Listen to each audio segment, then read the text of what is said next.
So without further ado, we're going to do a recap of today. Game number 9 played between Jan Nepomniachtchi with the white pieces and Magnus Carlsen with the black pieces.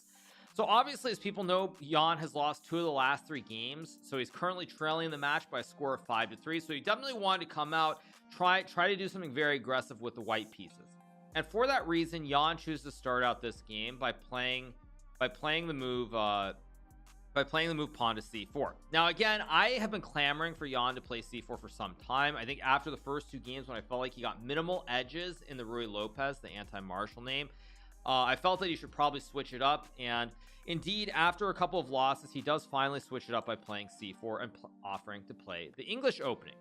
So c4 is played here, and now Magnus plays pawn to e6. Now the interesting thing about this setup is that this is one of the most solid ways to respond to c4. There are many options. You can play the symmetrical English with pawn to c5.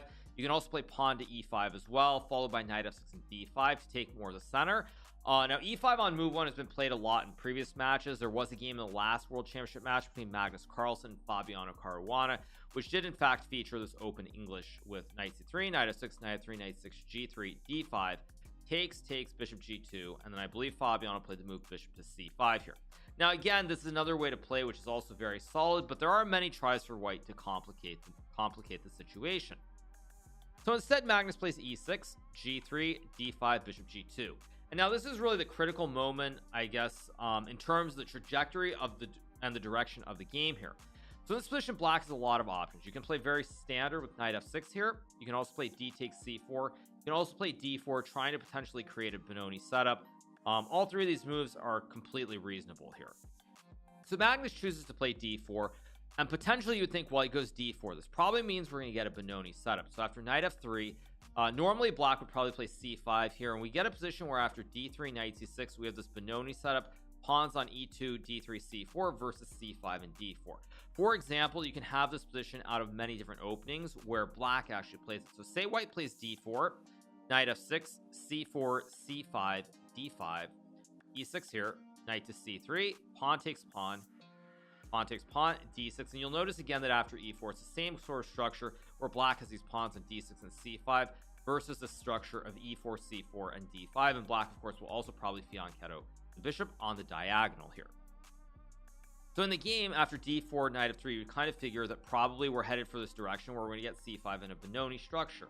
But Magnus chooses not to do that. Instead, he plays knight to c6 here, which sort of signals that Magnus is trying to play something a little bit simpler here and maybe more strategical.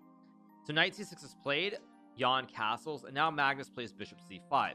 And I don't know where Magnus came with this idea specifically. It's not really a setup that I have seen very often, but the point is that if you try to play a traditional Benoni here, you'll notice that black has played the Benoni, so white has gained extra tempo since white is the person who makes the first move in the game of chess. So knight 6 castles bishop c5. The idea is that now after d3, knight f6, with the bishop on c5, you're trying to prevent white from playing e3 and chopping away at the center of the board. Now white can play e3 here if he wants to, but now black can just castle, and after pawn takes pawn, knight takes pawn, you'll notice that you have this backwards pawn on d3 since you pushed this pawn to c4, and black is able to control the dark squares in the center of the board here. The bishop is very well placed on d4, and black should be slightly better. So instead, in this position, Jan chooses not to play e3 because now I realize as well it's probably not very good with the bishop on c5 and the pawn on d4. Knight bd2 is played, and now a5 is played here by Magnus. Knight b3 played by Jan. Again, after playing knight d2, white doesn't really have a lot of options. Really, if you're looking at white and you look at this Benoni structure, the only ideas white has are bishop g5, knight bd2, or probably pawn to e3. So when you play knight bd2, you close down this diagonal. Additionally, after a5, if you try to go like knight b3, bishop a7, you can go bishop g5. If you go b3 here to fianchetto the bishop, after castles bishop b2, e5, you're sort of staring at this pawn wall, and you can't ever break with e3 because now the bishop and the pawn on d4 prevent this pawn break. So Jan plays knight b3, again activating the bishop. Maybe you go to g5, maybe you go to f4, and additionally you also have pawn to e3. So Magnus goes bishop e7, Jan plays e3 here. Of course, white has to do something immediately. Let's just say you play a move like bishop d2. Black will play a4, attacking the knight, and after knight c1, e5, once again, black is doing very well. He'll activate the light square bishop, he'll castle, and white isn't really doing a whole lot here on the queen side. The knight on c1 in particular is very, very misplaced here. So instead, after bishop e7, Jan plays e3, d takes e3, bishop takes e3, and now Magnus plays knight g4. Now in the post-game press conference, we heard Magnus say that he knew knight g4 was a key move in this setup, because obviously up to this point this was all preparation. Now knight g4 is the correct move. Bishop to c5 was played instantly by Jan, and at this point I was starting to feel very optimistic. I thought that Jan had some chances here. He's going to be able to push this pawn to d4, take a lot of space in the center here, and he should be doing very well. So after bishop c5, Magnus castles, very logical move. Jan plays d4 here. Now there are many options for white. White can play d4. White can also trade on e7 and play a4 here, stopping black from playing a4, attacking the knight on b3, and then trying to take more of the center with d4 later.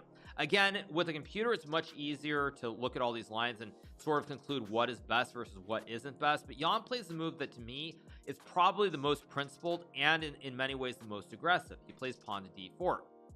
So now you'll notice that in this position, white really is starting to take the center of the board here with pawns on c4 and d4.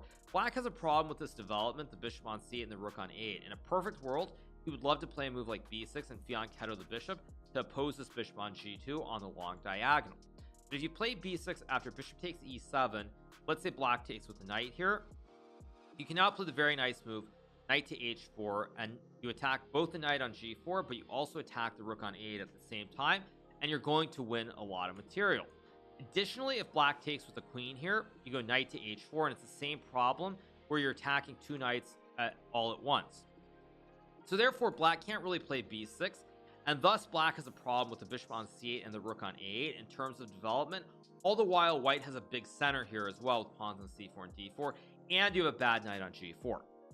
So here a4 is played by Magnus, a logical move to attack the knight, forces white to trade the bishops. If white were to move the knight to d2, for example, after bishop takes c5, d takes c5, let's just say black plays a move like e5 and f5 and e4, black should be much better, and you also have these double pawns that are very, very weak on c4 and c5.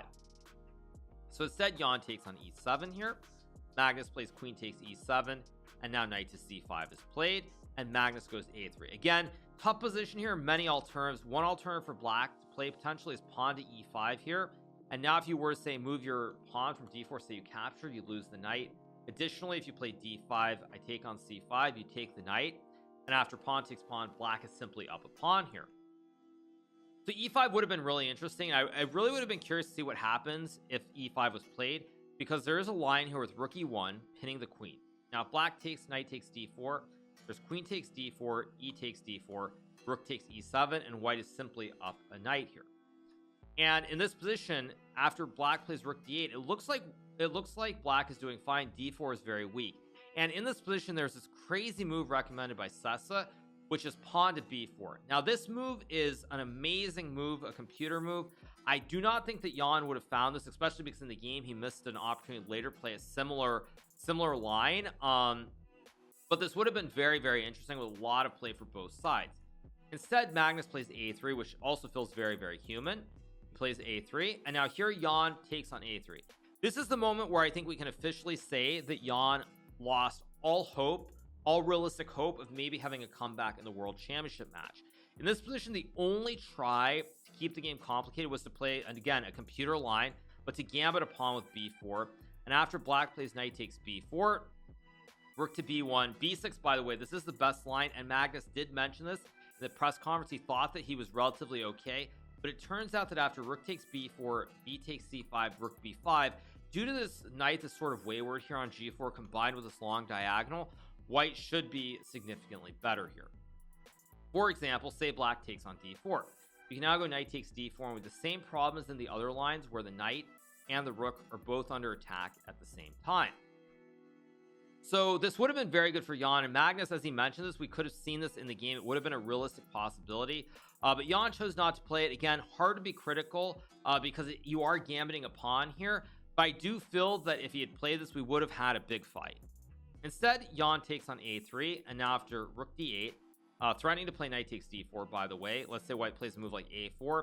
Black can play knight takes d4, knight takes d4, queen c5, and after you take the knight on g4, I take the knight on d4, and material is even, but white has a lot of weak pawns here. All three of these pawns are super weak, and there's a good chance you'll lose at least two, if not all three of them. So going back, the threat here is of course to take on d4. So Jan plays knight b3, gets the knight off the square. Additionally, there might be ideas like b6 later to target it. So you just drop the knight back, try to keep pressure on the diagonal, and you also try to keep a good grip on the center with the knights on b3 and f3 here. So now knight f6 is played by Magnus. Jan plays rook e1. Hard to be critical of these moves, they're just very natural moves. I probably here would have preferred queen e2, and after queen takes a3, something like rook fd1, and then maybe rook c1, maybe rook d3 later, or possibly knight e5. Again, hard to be really critical because I think what Jan did was completely fine, but I would have slightly had a preference for this setup. Instead, Jan plays rook e1, queen takes a3 is played here by Magnus, and now Jan goes queen e2, h6, and he plays this very unusual move, pawn to h4. Now, during the game when Jan blitzed out this move, and I believe less than 1 minute, I was very skeptical of this move. I didn't really understand what it's doing particularly. I thought maybe h3 is a more logical move. Again, you play h3 and you can create look for the king, but Jan has a much deeper idea, or so I think he did. Obviously we don't know because this wasn't asked during the press conference, since this was pretty short, but I think the idea was to play like knight e5 and maybe g4 g5 at some point down the road. So bishop d7 is played by Magnus, trying to finish the development. Once again, you'll notice that this rook on e8 has a nice file, but this bishop on c8 is still a little bit misplaced. If you go b6 here, again, you run into knight e5 with this great pin. And so Magnus decides, I'm going to go bishop d7, e8. I'll protect the knight, protect the pawn, and then I still have threats towards the pawn on d4. So after bishop d7, knight to e5 is played here by Jan, trying to open up this long diagonal.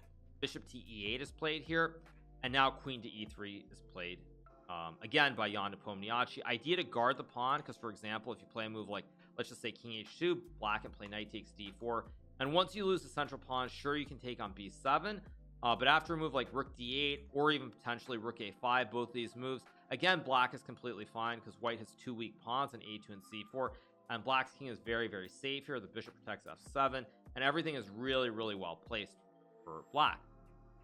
So if we go back, Jan plays queen e3 to protect the pawn on d4 here. Magnus goes queen b4, again trying to maybe keep some pressure. Now the rook targets a2. Additionally, there's threats towards d4, and there's also maybe some threats towards c4 as well. So all three of these pawns in the center are a little bit weak. So here Jan plays rook eb1, and this is sort of the move that I was actually very critical of during the game.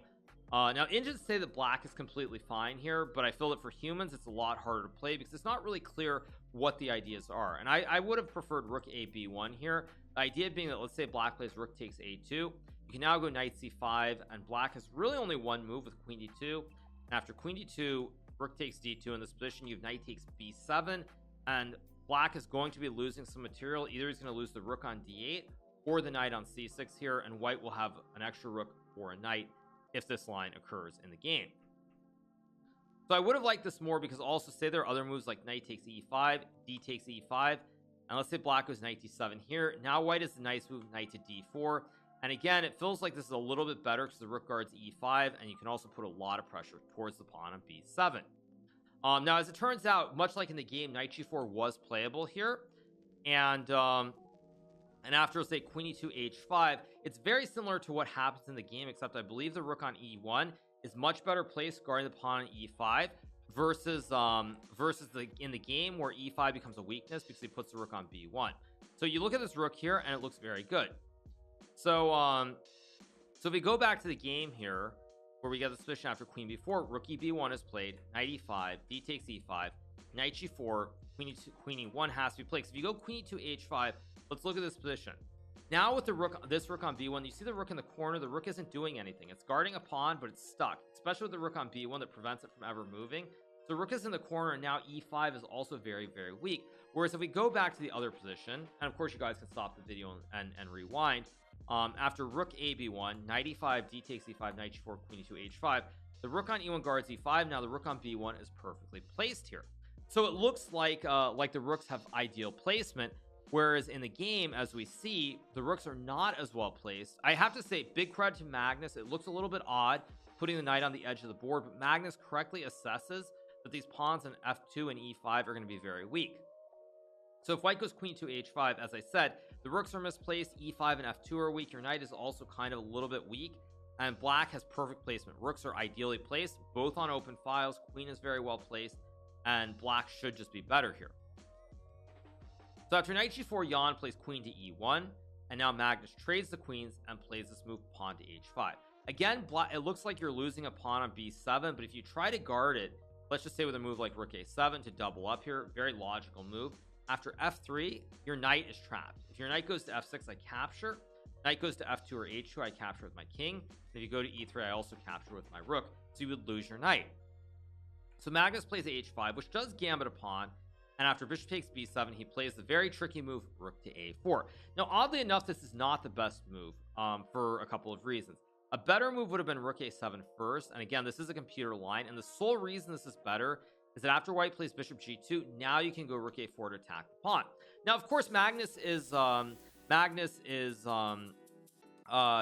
can see the future. He's telepathic, so he knew that if the bishop was on g2 here, he would only be able to draw the game. So that's why he doesn't play this order. Now, the reason that this rook a4 move is not the best order is because I can play f3 to attack your knight. Knight has to go back to h6, and after bishop to e4, black is still probably okay after knight f5 and king f2, which computer says is zeros, but there is work left to be done. And if black plays rook takes c4, rook to c1 here, after rook takes c1, rook c1, even though material is evened out, both sides have the same number of pawns, you'll notice that the bishop on e4 is really well placed. The knight on h6 is not great, only has one square, and additionally the bishop on e8 is just aiming at an open diagonal. There's just nothing but thin air, and there's a weak c7 pawn. And the last problem is that this is an outside pass pawn on a2 that can run up the board very quickly. So this probably would have been the absolute precise play. Instead, though, as I said, Magnus does not go rook a7. He plays rook a4 because, you know what, a draw is not good enough. And this is where Jan makes a big mistake, the mistake that officially ends any chance of him winning the world championship, by playing this move c5. Now Jan thinks, okay, well, I'm not hanging the pawn, so the pawn's under attack. B, I can go c6 here and put the knight on c5. So for example, say I play a move like knight h6, c6, you'll notice that now the bishop is guarded by the pawn and vice versa. And additionally, in this position, let's say black plays a move like rook c4. Now you can play a4, and this a pawn is running all the way down the board in a hurry. And if you try to take on c6, I can now create this very beautiful fork with knight to a5, hitting both the bishop and the rook all at the same time here, and this would be winning for white. So he goes c5 with this intention, but again, Jan played this move after 4 minutes of time. He'd been thinking for only 4 minutes, and this turns out to be the losing move. Now, again, like I said, it looks reasonable, but the problem with c5 is that now black can go c6 here, and black closes down the diagonal. The bishop is never free to return home, and the bishop on e8 guards the pawn, so the bishop gets trapped here on b7. So after c6, Jan takes a long time here. I think he thought for maybe 15-20 minutes. He went to the back room. I think he was probably dealing with a wide range of emotions, knowing that he was going to lose the game. But he does try to struggle on. So he plays f3, knight to h6. Now he goes rook e4, and now Magnus plays rook a7. And as I said, the bishop really has no squares here. It's going to be captured no matter where it goes. So Jan plays rook b4. Rook to b8 is played by Magnus, and now it's essentially over. I will show the rest of the game, but one last trick that Jan could have tried is maybe bishop c6, thinking, well, if he takes the bishop, you lose the rook. But after rook b4, bishop takes e8, it looks like you have a bishop and a pawn for the rook, but unfortunately you don't, because here black can play rook takes b3, and if you recapture the rook, you lose your own rook, and now I have a rook and a knight for a bishop, which is overwhelming. So this doesn't work. So Jan basically tries to just play on more, I think, out of inertia than anything. Plays a4, rook takes b7, trying to trade off the rooks. Again, bishop and knight are kind of passive here, but it is an extra piece, and most importantly, it's an endgame without queens on the board, so simplifying material is a good idea. So rook b6 is played by Jan. Again, gambiting a pawn, but trying to get a knight to c5. Again, if you trade here, you'll notice that because of the pawn structure, this knight is going to take too long, really, sort of to get around and maneuver. So that's why he goes rook b6, rook takes b6, c takes b6, rook takes b6, and now knight c5 here, trying basically to get the knight to a great square, prevent the bishop from coming in, and maybe a miracle pawn push all the way down the board, since you do have the rook behind the passed pawn. Magnus, of course, being Magnus, I mean, honestly, like any grandmaster, I think would convert this, but Magnus plays knight f5 here. A5 is played, rook b8, not rook b5, by the way. This is still probably good enough to win, but now there's a6 here, and you cannot take the knight because after a7 this pawn is going all the way up the board. I'm going to make a queen and end the game in my favor. So after a5 you'd go rook b8, a6, and then just very simply, or sorry, this is the game, sorry. So after knight c5, knight f5, a5, not rook b5, because after a6 you would have to go rook b8, which still is probably winning, but no need for it. So instead rook b8 is played by Magnus. Jan plays a6. Again, only one hope. You're down material. You have one pawn, a pawn for my kingdom, a pawn for a prayer, and hope that something can happen. So a6 is played, and now Magnus plays a very nice technical move. There are many ways to win. For example, knight d4 and knight b5 to stop the pawn is winning, but Magnus plays knight takes g3, which is easily the best move, and a lot of credit has to go to him for finding this or understanding that there really is no threat here. Because really, when you look at the position, you see the knight and the pawn, you think, well, it's very scary. But after a7, rook a8, the knight cannot get to the key squares. There are only two squares you want the knight. You would love to get the knight to b6 here, and then black either has to sack a rook or you make a queen, or you would love to get the knight to c7 here. Same idea where you hit the rook and the bishop and you would be completely winning. But when you look at this knight, you can't get it to either of these two squares. The only way to get there is a6 and c7 or a4 and b6, and whichever square you go to on the a file to try and get these two entries, you're going to lose the a pawn. Knight a4, rook a7, and of course knight a6, rook a7. So it looks really scary, but again, you have a rook and a passed pawn, but you only have this lone knight, and the knight cannot get to the two critical squares from whence it can attack the rook on a8. So very good fundamental understanding, or just controlling the nerves, if you really want to call it that, by Magnus to not see the boogeyman. So Jan tries knight a4 here. Same idea to go a7 and knight b6, and now the rook's not an a8, so you don't lose the pawn. But Magnus plays c5 here. Very thematic. Now he opens up the long diagonal for the bishop, and he'll always be able to stop this a pawn from queening. Jan plays a7 here. Magnus goes rook to d8, not rook a8, by the way, because then knight b6 would be very effective for white. So he goes rook d8, and now Jan plays knight takes c5. Now I could have tried knight to b6 here to push the pawn, but after bishop c6, again, you simply can't really do anything. If you push the pawn, I take, and after knight a8, knight f5, you're going to lose all your pawns here on the king. So there's going to be knight h4, knight g6 to gobble e5 or even f4, and this is a losing rook and knight endgame. So Jan chooses not to do that. Instead, he plays knight takes c5, and now Magnus plays rook a8. And in this position, Jan resigns this game in lieu of the fact that, again, there's no way to get this knight to these two key squares. You can only get it there from the a file, going this way or going this way. And again, whichever square you go to on the a file, you lose the a pawn. And so Jan resigns because now black also have time to just bring the knight back. Say, for example, king f2, knight f5. Say you play a move like rook a3, knight e7, rook a6, and now I go knight c6. Bishop guards the knight, and I'm just going to eat the pawn on a7, and then you have no play left at this point in time. So for that reason, after Magnus plays the move rook a8, Jan resigns this game 9, and effectively the match is over. So I will give just some brief general thoughts about this. I think, you know, as I was saying while I was doing my live commentary of this game on my Twitch channel, I think that the biggest issue for Jan is that old habits die hard. It felt like as the match wore on, all the little things that he did right in the Canada's tournament and in preparation for this event, using more time, being more solid, eventually it all kind of unraveled as the match went deeper and deeper, and it was just too much. He just could not stick to the new routines, and of course, obviously game 6 played a huge role. Anyone who thinks that it didn't play a role, they're crazy. So it did play a big role, but at the end of the day, Magnus has been more solid on the board. He's played better chess, he's been much stronger mentally, and he's a very deserved winner of this world championship match.